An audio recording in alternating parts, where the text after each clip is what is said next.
There is trouble on the tarmac. While COVID 19 may have brought carriers to their knees, they have for long been facing severe financial problems.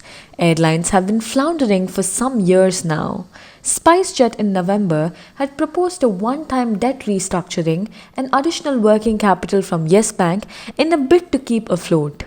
Wadia Group-owned Go Air too finds itself in a similar situation.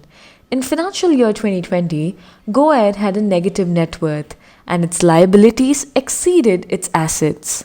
Vistara also posted losses in financial year 2020.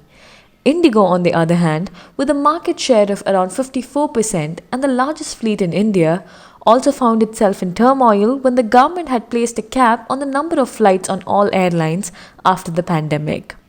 Air India has its own problems. The government is struggling to find a suitable buyer, even though the Tata Group has thrown its hat in the ring to acquire the ailing airline.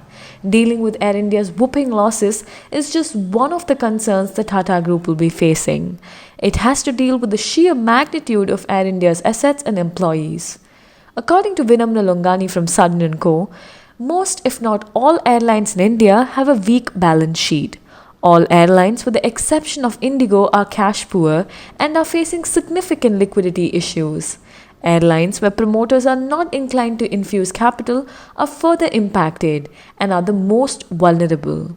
The situation, aviation experts hold, is dire. The pandemic cannot be blamed for the situation, though it made matters worse. Some airlines had entered the pandemic with cash on hand that was less than 2 days of forward bookings. The direct impact of the weak balance sheet was on the ability of airlines such as SpiceJet to negotiate debt restructuring and raise additional debt capital.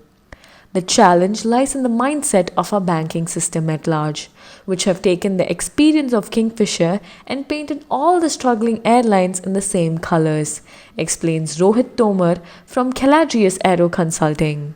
The aviation industry has also been dealt a blow by extreme competition, low margins and high costs, particularly taxation, according to Vimal Rai, MD of Trace Consulting Services. The worst affected will be regional airlines. After the pandemic last year, 2 out of 5 regional airlines did not see the sky. Regional airlines would be further affected, with SpiceJet and Indigo increasing the deployment on Tier 2 and Tier 3 routes. To read the complete story, click the link in the description box below.